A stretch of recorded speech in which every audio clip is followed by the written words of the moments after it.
Girl, Heavenly, you ain't fooling nobody. You was looking a little too hot and bothered for, I'm sure, Dr. Daddy Damon's lacking, girl. You better chill out. Yeah, yeah. 24/7. Loving the shit out you, fucking the shit out you for 7 days straight, and now I can't guess live who's without back at it again? Your girl Gigi. Thank you for tuning in. We gonna be talking about Married to Medicine today. These bitches and had a little, basically a stripper party, but they threw a little paint in it. Basically, I tell you, Toya does one thing. She sure do know how to come up with a party theme, and everybody was liking it as much as they was trying not to. This episode was very entertaining. You guys, before we get into it though, do your girl a favor, hit that subscribe button down there, okay? A lot of you guys have been subscribing to my channel lately, and I just appreciate the love. I was not expecting, people to just vibe with me like that, but like I be saying, I just do me, and y'all want to come along for the ride, I ain't gonna stop you. You just gotta hit that subscribe button to do it, okay? So, back to it. Let's get to Married to Medicine, how this episode opened up. They opened up with these damn niggas coming out, dick and all. Like, I ain't gonna lie, there was a little bit of special dark chocolate, if not at least bittersweet chocolate, 75%. I mean, one of them was tall and cute, and Mariah told me, I ain't seen no chocolate dick in a while, and I'm sure you haven't. And I don't think Aiden out there, having stuff hanging like these niggas were doing. And then Jackie was like, oh my, like she was just throwing off. Heavenly was sitting there trying not to enjoy it so she could say, oh, go back home to daddy and say, oh, I wasn't doing nothing wrong, I promise. Contessa over there talking about, oh, you a fine specimen, you know that? Like, y'all, they were doing a lot. And then Toya basically was like, I need Quad to do something because I know her ass ain't had no dick in a minute since Gregory. But Quad was just over there with a weird face. But nonetheless, everybody was enjoying the party. Heavenly, everybody else painted dicks, but Heavenly tried to paint this cross so she could tell Damon, I swear I didn't do it. I swear I didn't do it, Damon. Okay, Heavenly. You was real slick. You went home and didn't tell him everything, too. So, as they're, done basically painting and they're going over to take a picture, Heavenly thought she was going to bully this nigga like she do Daddy Damon. She was like, move, little boy. And he picked her up. I know, Heavenly, you ain't had nobody check you like that in a minute. That's why she kind of got that woo. She said, oh my God. He picked her up to let her know who you talking to like that. And Heavenly ain't had nobody do that to her in a while. So she got sat down. She was like, oh Lord. She can't went home and made love to Damon that night. But Mariah was shady as hell. She was like, girl, I got a picture. She said, oh, you trying to get receipts? And so Mariah, her confessional, was talking about, yeah, how would you feel if Damon saw that, you getting picked up by 6-packs and a man who haven't seen his penis in a while. I was like, this is the reason why y'all two go back and forth with each other. Y'all be throwing shit like that out there. But nonetheless, the party was fun, full of glitter and body oil, and they take pictures, and after they're done taking the big group photo, Buffy tries to go over there to talk to Toya and kind of have a moment to hash it out, but the shit go left. Cause Toya was like, I don't feel like you didn't defend me. You just kind of gave me this pity spa day, but I didn't really feel like you were trying to, say sorry and admit it to checking Jocelyn. And she was like, girl, I defended you. I checked my friend. And she was like, my husband was called a bitch. And she's like, I didn't call your husband a bitch, which is true. Toya, you're kind of going a little in on Buffy. But I did hear the reason why they have more attention than we are all noticing as viewers is because behind the scenes, they have already had their little beef. Apparently, they at some little gathering, they actually had gotten into it. So that's why I think Toya already has this energy set about Buffy. So Buffy's like, I went against my friend. I even defended, you when Contessa called your husband a bitch. Now Toya, she made a good point right there. And Toya was like, this ain't got nothing to do with Contessa. So Contessa, speaking of her, pulls Buffy outside. Simone's out there. She's like, look, we all know how Toya is, a little rough around the edges. So you just gotta stick through it. And, eventually maybe, we'll get there. So they inside saying happy birthday. She does her little cake. Everything was good. And she's like, I didn't want Buffy here anyways. I wanted real friends. Whatever, Toya. Simone realized, maybe I kind of fucked up bringing Buffy here. So in the next scene, Eugene ends up gets surprised by Toya. She comes by with her damn Krispy Kreme donuts and coffee. I said, bitch, your husband trying to lose his weight. And you're going to stick all them damn dozen donuts in his face. But she said it was for the office. And she kind of joked when she walked in, was like, hold up, where's pictures of your wife at? And he's like, I didn't get to it yet. But they start sitting down, and Eugene kind of tells her how, some of the husbands were upset, from the picture party, the paint party. She's like, man, they insecure. It was just like, whatever. Now, Eugene was like, look, I was aware about them modeling, but I wasn't aware about, it being a little more jiggy than, Toya was admitting. And she's like, man, whatever. Like, they need to be able to have fun. So Eugene's like, I'm going to do, like, damage control, take all the guys out, kind of have a little gathering. So then they get on the topic of having to move because their lease is almost up, but the house ain't finished. So Toya's like, what are we going to do? Now, Eugene is okay with the idea of them moving in because basically the house is okay enough for them to. It's got the roof, the walls, everything's done. But Toya's like, nah, I don't want to do that. But he's like, well, we don't want to stay in a hotel, pay for a hotel. So they're kind of in this in-between, space of what the hell they going to do. So Simone, she ends up stopping by Jackie's office, and they end up talking about the party. And they're like, girl, like, what did we end up getting ourselves into? She's like, bitch, I was trying to look him in the eyes, not that one eye down there. And, we see that Jackie's writing a book called Queen Bee, basically on women, sex, and down there healthcare, as she likes to say it.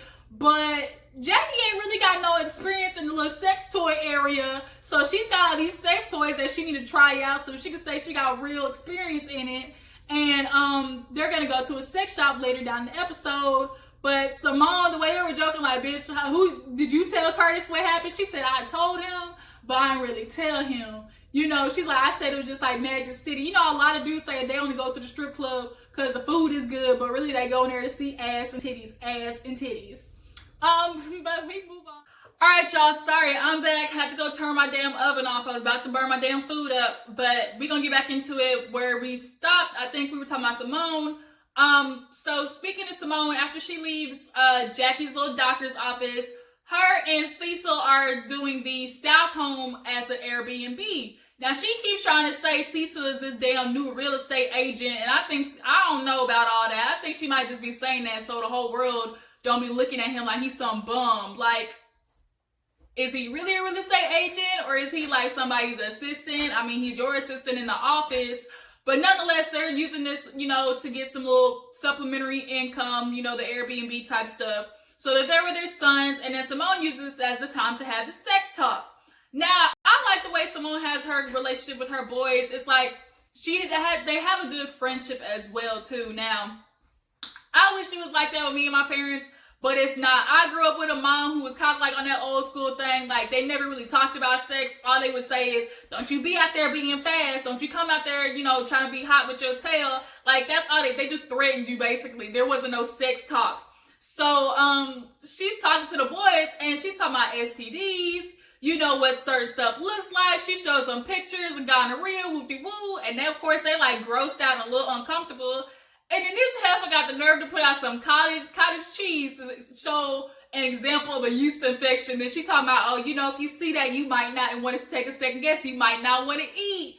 And her son Miles was just like, oh my God. I was like, oh my God, too. It's so awkward. But then they get into, make sure you use condoms. And, Cecil's like, just because it look healthy don't mean she is. She's like, I don't care if you got an erection. Like, you need to stop. And then, of course, they have the consent conversation because niggas out here obviously be catching cases when it really don't be them. Like, girls will blame people nowadays for anything. So they need to be careful out here in these streets. They are looking for any reason to lock young niggas up. So just because y'all got a little bit of money don't mean y'all immune to the shit that be happening here in America. But that's a different conversation. So after that, we see Quad has Heavenly over. And Heavenly's going upstairs. Quad happens to be speaking to her lawyer at the same time. And Heavenly's just up in Quad's house making a full-ass meal. Got her a Coke, got her some cheese and crackers. Almost they made her a damn peanut butter jelly sandwich. She sit down and Quad is on the phone. And she's like, girl, you got some crackers? Quad look at her like, bitch, don't you used to be doing something? But we start hearing on the phone, she's talking to her lawyer about how Greg still ain't sent in his taxes. That's the last thing they need to do. So from my standpoint, from what I'm viewing, it's looking like he's trying to be a little bit more difficult to get this process done. Like, look like he might be out there being a petty Betty. So nonetheless, she hangs up the phone and Heavenly's like, girl, I didn't mean to interrupt. I was just trying to ask some crackers. And her confession talking about, hell, that's maybe why he cheated on your ass. He was like, you didn't know cheese and crackers go together. I said, Heavenly, can you stop yourself from making one joke? But they sit down and Heavenly starts asking questions. And I don't think it was more Heavenly being messy as it was she was just being just curious. And she's like, who getting alimony? I mean, are you paying him? Or like, who's getting the house? Woo. And Quad looks at her like, where I come from, nothing worse than a thief is a meddling person. So she's like, I need you back out of my business. And Heavenly was like, well, excuse me. I mean, I'm ready for this shit to be over. Shit, I'm done with it. She was like, I mean, divorce looks good on you, girl, but shit, I'm ready for it to be done. And like the fact that Quad was kind of like that, like she just has this energy about her, like I just don't vibe with. And it's not that you have to tell Heavenly all your damn business, but all the girls complain about how you don't, if you're going to be a friend, like let them into your life. And you don't do that. Like she wasn't asking for you to just show the whole damn, divorce contract, but you could have been like, certain things are going on or like just anything. Quad to just feel like, people's friendship is valuable to you. So we end up seeing the guys. They are going out to the bar. Obviously, Eugene got some making up to do for Toya and this damn stripper party, basically, that she had. And we end up seeing David, which is Buffy's wife. And,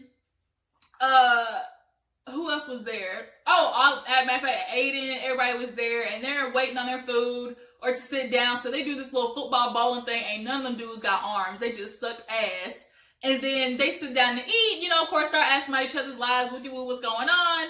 And Eugene's like, we trying to move. Scott is talking about how, it's hard being a single father. Like, I'm just so sick of him complaining right now because women do this on a daily basis and we make the shit look easy. So that's when y'all start doing it is when y'all start realizing, oh, this shit ain't really easy at all. And then, Aiden talks about, man, Eugene, like, I got this picture from my wife. I ain't gonna say I was mad, but, I felt the type of way. And Eugene had to let them know, look, I ain't know it was gonna be all that. From my understanding, the models were just supposed to stand there and they were supposed to paint.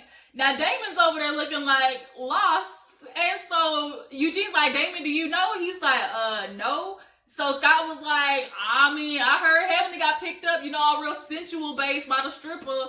And Damon obviously was like, well, I don't want nobody putting their hands on my wife. And so now at this point, they all like, man, we need to do something. We always be good. We need to go out and have a plan. Now, Damon taking it a little bit too far. Like, yeah, we need paint, no brushes. I said, now, Damon, I agree with you getting back with Heavenly. Now, don't get your ass kicked out that home, okay?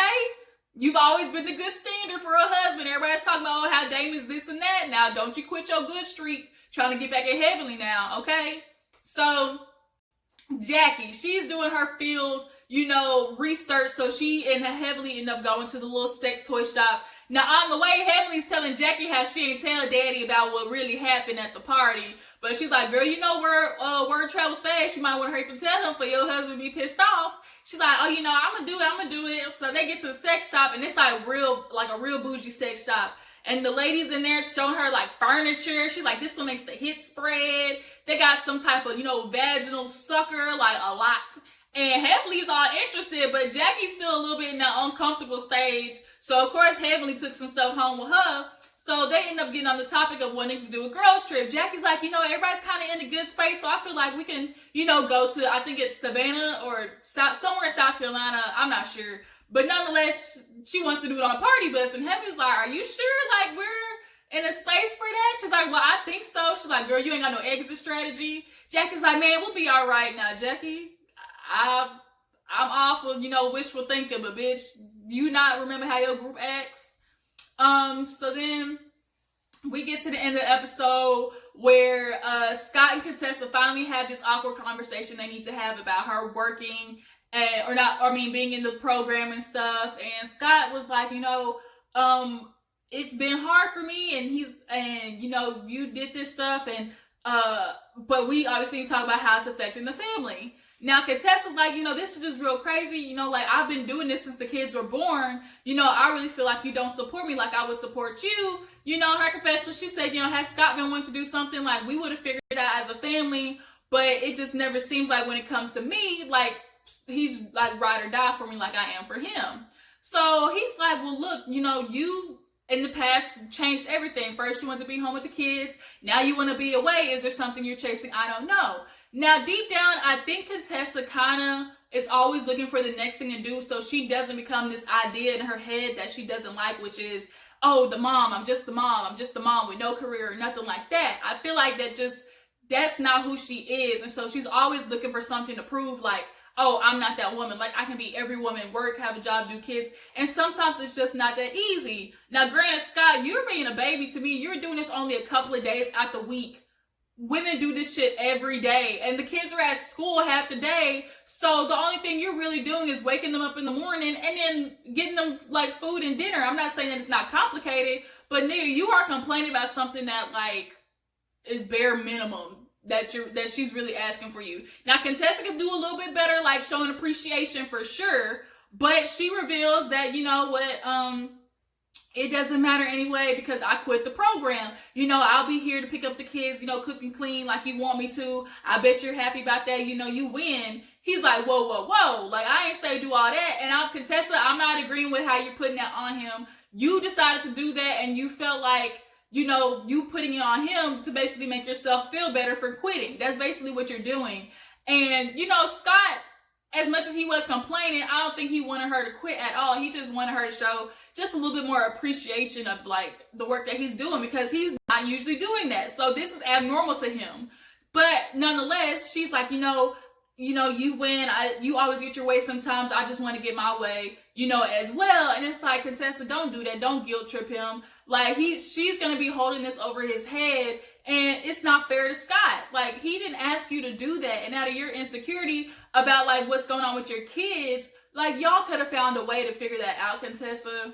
And it's just, you know, disappointing that this is disrupting their marriage as much as it is. And, you know, that's kind of where the episode ends, where Scott's kind of like, wow, like, you really feel like I always get my way. But sometimes it is always, you know, when it comes to, you know, compromise, it always does tend to be the woman or the wife because she's always thinking about the kids. And it's just sometimes that could be a positive and a negative. It's a double-edged sword. But that's where the episode ends, you guys. Y'all tell me what you thought about Toya's birthday party. She got it on and cracking. Now, Heavenly, you might have fucked up not telling Daddy what really went on. But y'all just drop it in the comments and tell me what you thought about the episode. Y'all please like my video and y'all subscribe to my channel and I will catch you on the flip side. Deuces.